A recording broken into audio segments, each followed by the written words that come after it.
La horrible muerte de Caín, el primer asesino de la historia. Imagina ser el protagonista del primer crimen de la historia, marcado para siempre por Dios mismo. Hoy te revelaré la trágica y misteriosa muerte de Caín, el primer asesino de la humanidad. ¿Sabías que su propio descendiente lo mató por error en un giro irónico del destino? Quédate con nosotros y descubre cómo la vida de Caín, marcada por el pecado y la maldición, llegó a su brutal y desgarrador final. Esta es una historia que te hará cuestionar la naturaleza del pecado, la redención y las inescapables consecuencias de nuestras acciones. Prepárate para un viaje a través del tiempo y la leyenda, donde cada detalle es más sorprendente que el anterior. Cabe destacar que, aunque la Biblia no especifica cómo murió Caín, los estudiosos que interpretaron la Torá y produjeron el Midrash elaboraron un relato siguiendo pistas bíblicas sobre cómo el primer asesino, según las Sagradas Escrituras, encontró su propia muerte. La historia narrada por los sabios del Midrash es inquietante y extraña, rozando lo absurdo a primera vista. Sin embargo, estos textos exegéticos de los primeros siglos de la Era Común no deben leerse literalmente, ya que a menudo utilizan un lenguaje alegórico para expresar ideas más profundas sobre el contenido de una historia. A pesar de su improbabilidad y lo fantástica que pueda parecer, la historia sobre la muerte de Caín relatada en el Midrash no puede descartarse por completo. Después de todo, han ocurrido muertes más increíbles que no dudamos en aceptar. Vamos a revisar en este vídeo la hipótesis del Midrash sobre la muerte de Caín, así como las versiones existentes sobre cuál fue la marca que Dios le puso cuando lo desterró tras matar a su hermano Abel. También exploraremos por qué una versión afirma que Caín fue hijo de Satanás. 1. Caín temió por su vida después de matar a Abel. El libro del Génesis relata que, después de matar a Abel, Caín se acobardó ante Dios, temiendo por su propia vida. En Génesis se dice, y dijo Caín a Dios, mi castigo es demasiado grande para soportarlo. Me echas hoy de la tierra y de tu presencia me esconderé, seré errante y extranjero en la tierra y sucederá que cualquiera que me encuentre me matará. Para mitigar estos temores, Dios le dijo al primer asesino y fratricida que lo protegería castigando a sus agresores y poniéndole una señal que lo mantendría a salvo donde quiera que estuviera. Así se expresa en Génesis, y le respondió Dios, ciertamente, cualquiera que mate a Caín será castigado 7 veces. Entonces, Dios puso una señal en Caín para que no lo matase cualquiera que le hallara. Los temores de Caín parecían infundados. El temor de Caín a la muerte parece exagerado, a pesar de que Dios lo condenó a no poder trabajar más la tierra y a tener que partir al exilio. En primer lugar, Dios no colocó una marca visible de asesino que pudiera identificarlo como criminal en otros lugares donde pudieran matarlo. En segundo lugar, ¿quién más podría agredirlo? La humanidad había quedado reducida a solo 3 seres, él y sus padres. Temía que Adán o Eva lo mataran. Rashi, un sabio judío francés del siglo X, interpreta que Caín no les temía a otros hombres, sino a que una fiera lo devorara. Hay varias rarezas relacionadas con el perdón y la expulsión de Caín. Pero la interpretación de Rashi también tiene sus debilidades. Caín no les temía a las fieras cuando era agricultor de matar a Abel. ¿Por qué entonces se asustó de repente? Así, el miedo de Caín a la muerte se convierte en una rareza inicial, pero no la única. Otra cosa extraña son las seguridades y providencias que Dios otorga a Caín para preservar su vida. ¿Por qué este trato casi magnánimo con un asesino fratricida? ¿No hubiera bastado con perdonarle la vida y dejarlo a su suerte en el mundo? Dios no otorgó esas cortesías a Abel, su asesinado. El enigma de los 7 castigos prometidos por Dios.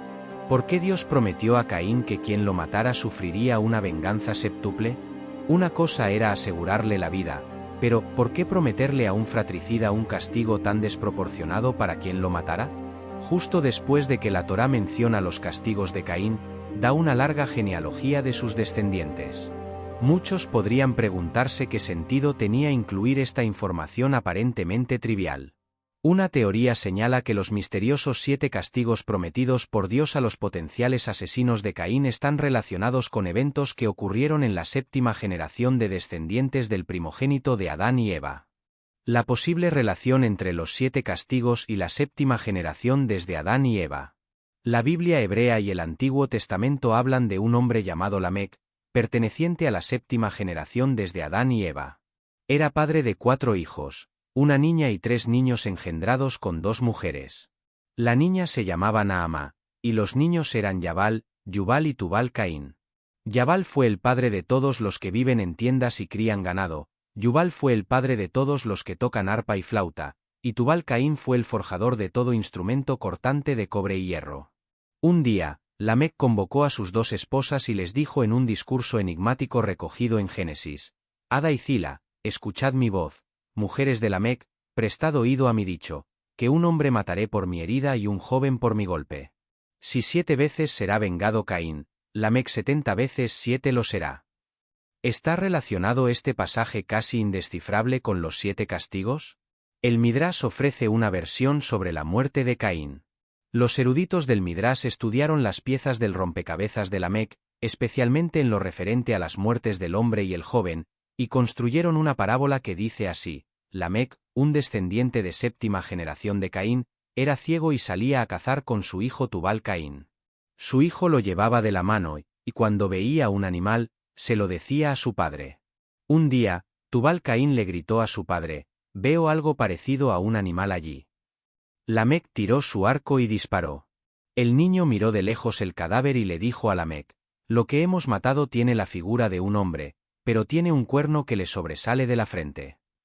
Entonces, Lamec exclamó angustiado: «¡Ay de mí, es mi antepasado Caín!», y golpeó sin querer a Tubal Caín, matándolo también. Los 7 castigos simbolizan la muerte de Caín 7 generaciones después. La historia anterior es, por lo menos, extraña. Un Lamec ciego guiado por su hijo, disparando flechas, y el joven Tubal Caín confundiendo a un anciano Caín con un animal y su padre lo mata de un flechazo. ¿Qué hacía Caín en el bosque con una apariencia de unicornio, ya que tenía un cuerno sobresaliendo de la frente? Sin embargo, algo está claro en el relato del Midrash: el hombre al que Lamec estaba seguro de haber matado era Caín. Así, lo que los eruditos bíblicos parecen estar diciendo es que cuando Dios habló de 7 castigos no se refería a los que infligiría a los hipotéticos asesinos de Caín, sino a la muerte del propio hijo de Adán y Eva 7 generaciones después. Caín necesitaba de la marca debido a la aflicción que sintió cuando mató a Abel. Según la tradición, su sangre envenenó la tierra, haciendo que quedara estéril para que Caín no pudiera cultivarla. Así, en la primera parte de su maldición, quedó privado de su oficio original de agricultor y se vio obligado a edificar ciudades, incluyendo Enón. La segunda parte de la maldición lo convirtió en un fugitivo, viviendo como un nómada o errante, excluido del hogar familiar. El cristianismo siríaco afirma que, después del fratricidio, Caín experimentó una gran aflicción y temió que su estado depresivo lo delatara ante cualquiera que lo viera, por lo que Dios resolvió este problema con la marca. ¿Cuál era la marca de Caín? Los expertos bíblicos han estudiado durante mucho tiempo cuál fue la marca o señal impuesta por Dios a Caín, si tenía una expresión física visible, si se trataba de una protección no material, o si solo era una manera de la decisión divina de protegerlo. El sabio judío Abba Arika dijo que la señal fue un perro que Dios le dio a Caín para que siempre lo acompañara. Rashi señaló que la marca era una de las letras hebreas del pentagrama estampada en la frente de Caín. El Zohar de la Cábala indica que la marca de Caín era una de las 22 letras hebreas de la Torá, aunque el texto en arameo nativo no especifica a cuál letra se refiere. ¿Era la señal de Caín el cuerno? A raíz de su maldición, Caín intuyó que las bestias serían sus enemigas, no porque tuvieran interés en vengar a Abel, sino porque percibirían que no era tan diferente a ellas. Al suplicar protección al Todopoderoso, este le puso como marca un cuerno en la frente para que no le faltara uno de los medios de defensa de los que disponían muchas bestias. Abba José ben Anán, un sabio rabínico que vivió en Judea alrededor del año 200 de la era común, afirmó que Dios le hizo crecer un cuerno en la frente a Caín como señal distintiva de protección contra amenazas. La marca de Caín fue relacionada con la piel oscura para justificar la esclavitud. En sus comentarios sobre el Zohar, el rabino israelí Michael Burger sugiere que la señal de Caín es la letra Bab, común en los sistemas de escritura semíticos, incluyendo fenicio, arameo, hebreo, siríaco y árabe. En algún momento después del inicio del tráfico de esclavos hacia Estados Unidos, Algunas denominaciones protestantes, seguramente influenciadas por las contradicciones y los remordimientos de conciencia que les producía una actividad contraria a los principios cristianos, comenzaron a difundir la versión de que la piel oscura era la marca de Caín en un intento de justificar la esclavitud. Los de piel oscura fueron señalados como descendientes de Caín. Predicadores protestantes que escribieron textos exegéticos sobre la maldición de Caín asumieron que era un hombre de piel oscura. Incluso antes, el fraile franciscano del siglo XIV Simón Semis había escrito que el pueblo romaní, un grupo de origen indio tradicionalmente nómada, era descendiente de Caín, indicando que esta versión existía antes de la esclavitud en América. Antes de la Guerra Civil estadounidense, los bautistas del sur utilizaron la maldición de Caín para justificar la esclavitud. Incluso en el siglo XX, algunos ministros bautistas sureños afirmaban que había dos cielos, uno para blancos y otro para personas de piel oscura. La maldición de Caín retrasó la ordenación de clérigos de color en la mayoría de las iglesias cristianas hasta la década de 1960. La maldición de Caín fue utilizada para justificar la prohibición de ordenar clérigos de color en la mayoría de las iglesias protestantes en Europa y Estados Unidos. Otras ramas cristianas, como la católica, la ortodoxa oriental y la anglicana, no participaron en estas interpretaciones. Algunas diócesis católicas del sur estadounidense adoptaron la medida de no permitir a sacerdotes de piel oscura administrar los sacramentos a fieles blancos, aunque esto nunca fue aprobado expresamente por el Papa. Caín fue convertido a piel oscura sin que la Biblia diga tal cosa. La maldición de Caín frecuentemente se combinaba con la maldición de Cam. Según el Génesis, Cam, hijo de Noé, perpetró un acto vergonzoso en presencia de su padre, aprovechando que éste estaba ebrio, lo que llevó al patriarca del arca a maldecir a su nieto Canaán. A lo largo de la historia, se ha debatido sobre qué acto cometió Cam, especulando que fue una relación homosexual con su padre inconsciente por el alcohol. También se ha discutido por qué Noé maldijo a Canaán, hijo de Cam, y no a este último.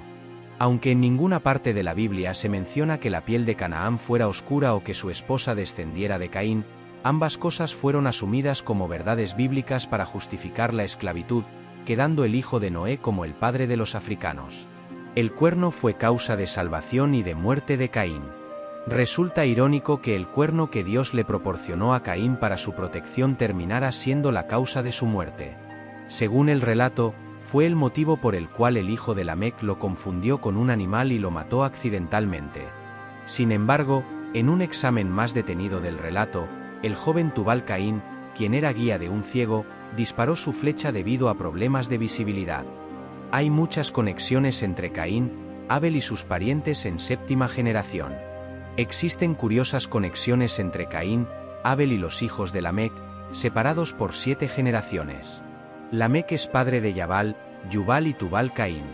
Este último es quien asiste a su progenitor ciego en la muerte de Caín. Aunque estos nombres no tienen nada de particular en español, presentan resonancias curiosas en hebreo. El nombre hebreo de Caín es similar al del tercer hijo de Lamec, Tubal Caín, el primer asesino, y Tubal Caín fue el primero en fabricar armas. Igualmente, el nombre hebreo de Abel es Ebel o Ebel, muy parecido a los de los otros dos hijos de Lamec, Yabal y Yubal. Abel fue el primer pastor y su pariente en séptima generación, Yabal, es el padre de los pastores nómadas. Abel fue el primer pastor y su pariente Yabal hizo la actividad pastoril autosostenible. Estas conexiones no pasaron desapercibidas para los eruditos del Midrash. Los sabios hebreos comentaron que Yabal perfeccionó lo que Abel comenzó. Caín, el primer humano concebido por una pareja sobre la tierra según la Biblia, mató a su hermano Abel de manera burda con una piedra. Su descendiente Tubal Caín dio un impulso tecnológico al arte de matar fabricando las primeras armas metálicas.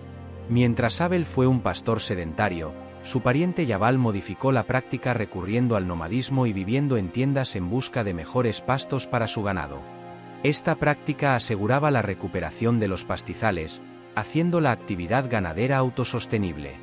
El número 7 tiene un profundo simbolismo para los hebreos. Los sucesos descritos ocurren en un salto entre la primera y la séptima generación, y el 7 es un número cargado de simbolismo en la Biblia hebrea y la vida judía. A menudo, el 7 significa la finalización. Dios creó el universo en 7 días, y el Yobel o jubileo judío se celebra después de 49 años, es decir, 7 veces 7, proclamando la libertad en toda la tierra. En Israel, era tradicional practicar la agricultura en ciclos de 7 años, 6 de actividad agrícola continua y 1 de descanso para que la tierra se recuperara en barbecho. Este mismo concepto con el número 7 es el del año sabático. Tubal Caín lleva el arte de matar a un nivel superior. En el caso de Caín y Abel, su estirpe alcanza su fructificación final tras 7 generaciones. Para Caín, este destino presenta matices más funestos. Su descendiente Tubal Caín, el dominador de los metales, lleva el arte de matar a un nivel superior e inimaginable para su antepasado y primer asesino 7 generaciones atrás. Caín es impotente para detener la fuerza letal que ha desatado, pero irónicamente, sus descendientes Lamec y Tubal Caín también lo son cuando lo matan. En última instancia, la historia de Caín invita a reflexionar sobre la naturaleza del perdón, la justicia y la redención. Nos confronta con preguntas difíciles sobre la responsabilidad, el arrepentimiento y las consecuencias de nuestros actos. A través de las diversas interpretaciones y reinterpretaciones, este relato sigue siendo un espejo en el que la humanidad puede ver reflejados sus propios conflictos y dilemas morales. La persistencia de esta historia en la tradición y la cultura subraya su relevancia y la profundidad de su impacto en la comprensión humana del bien y del mal.